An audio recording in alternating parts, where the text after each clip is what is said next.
Backstage.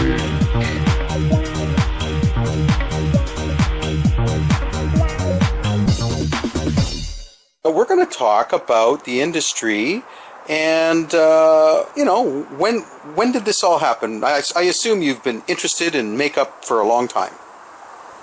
Actually, it started off, I was interested in clothes at first. And I went into the costume department and saw the women working on set doing makeup and thought that would be an awesome, awesome job. So I decided to go back to school and went to Blanche McDonald and got my certification and then started working in film doing makeup. And currently I do both, but mostly makeup. Mostly, but makeup's your favorite, isn't it? Absolutely. Yes. Yeah. For someone, you remember what it was like when you started out, and I know there's lots of people out there that are struggling. And tell us a little bit about those early days. What did you do to help things along and make it a little less intimidating? Obviously, going to school helps, right? Absolutely. Made a huge difference. It gives me confidence. I feel like I know what I'm doing. But you learn a lot on set, tricks of the trade and things that I didn't learn in school. That, different things they use to, let's say, make somebody sweaty or make somebody look like they're blushing. Some of these things we didn't learn in school. You have to learn on the job from other people. And products change all the time too. So new products come out and you get to learn about that on set as well. Because a lot of the keys will be up to date with the products and you can come in and learn from them. I've really enjoyed it. It's been a wonderful career. It's a wonderful environment to work in. The only downfall that I would say are the hours. When I was young, it was not a problem. I could do the hours. As I've aged, I'm finding it more and more difficult to do the longer days. But I've just cut back on the jobs that I take and make up for it that way. So school made it easier.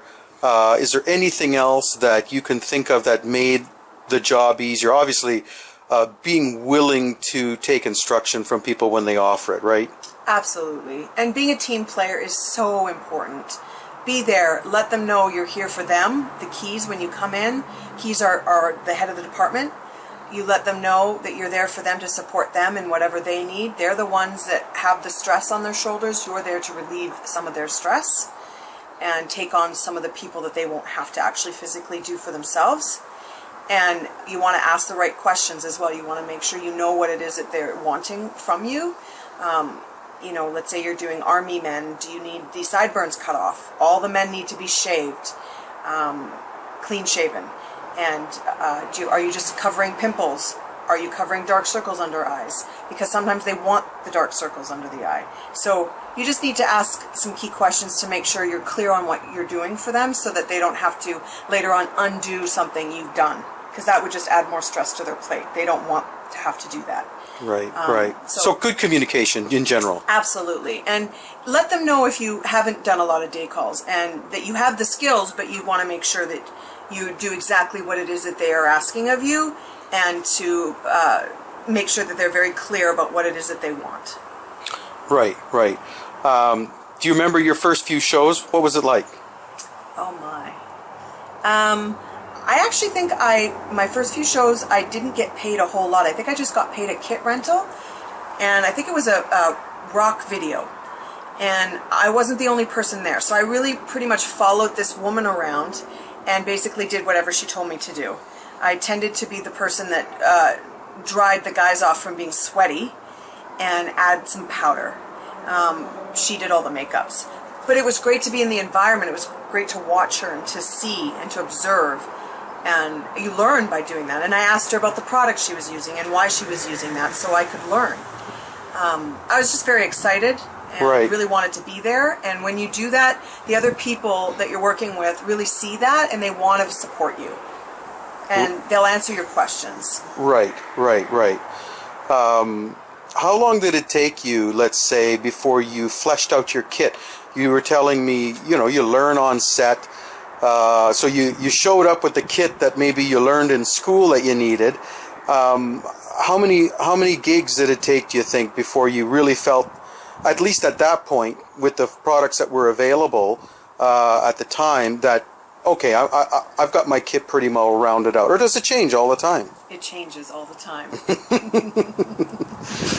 And that's why you get your $25 or $30 a day kit rental. You take that money, at least I did, and I would buy more product.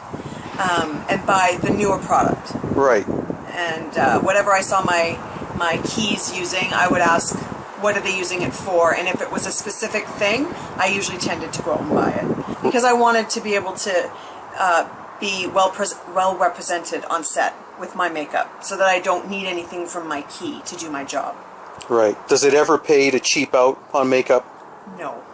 You don't want to go in there and your makeup isn't showing your skill level. Good foundations, good concealers are so important. And good brushes, they do the job for you. You know, they'll walk out of your chair looking fabulous, and you really only spent like 5 minutes on them. Right. Looks like you spent a lot more time. Product and brushes are key. You know, there's this whole idea too that if an actor leaves the chair and doesn't feel like they look the part, it's going to affect their performance, isn't it? I would suspect that it would. Absolutely. We help them to get ready, and we help them get the look that they're trying to portray. So we're a big support. Hair, wardrobe, and makeup are the departments that help them get into character. Right, right. Excellent. So you did mention when we talked earlier about some of the suppliers in town. Could you go over some of your favorites? Well, Holt Renfrew is where I go to get a lot of my foundations, higher-end foundations, like Laura Mercier is quite popular. Stilla's popular, Bobbi Brown. However, when you're just starting out, Revlon is great. It works. Would I use Revlon on a high-end actor? Not really. I would probably try and go for Armani, Stilla, Laura Mercier. Those are the higher-end brands. But when you're just starting, you're not going to be working on a very famous actor, most likely. Right. So you can build up to that, as well as, you know, with other products. I mean, I go shopping at Shoppers Drug Mart and get lots of products. I don't buy my eyeliner there or my lip pencils. I prefer to go to MAC because I have my 40% discount, as well as it's a good product. It works, and the pigments are really, really strong in all of their products. Whereas if you get something like an eyeshadow from Estee Lauder, it's not going to have the strong pigmentation that you need, and you'll have to apply more to get the same look. When you go to MAC, it's high pigmentation, and it'll work right out of the gate. Right, right. You're not having to mess around with it or fuss. Right, right. Have you seen some changes? I mean, you've been around a long time. Give us an idea how things are changing generally on set, and then just in makeup in general, that would affect people. You know, in terms of the amount of work and the type of work. Is it changing? I know we're doing a lot more television in Vancouver, and you know, even the independent scene now is getting more sort of Netflix, you know, exposure and what have you, which is, you know, a series basically usually. How has that changed since you first started? Wow. I started back in '93 in the costume department, and by '95 I was doing makeup. So, you know, back then I started in independents, and over time I've gone into IATSE and doing series. So for me, I actually don't see a huge change in the kinds of productions that are being shot out here. However, I do see a change in the pay. We used to get paid quite a bit more. We didn't have any of these tier 1s and 2s and 3s. So there is quite a bit of a discount on our wages. Our kit rentals are the same, at least for makeup they are.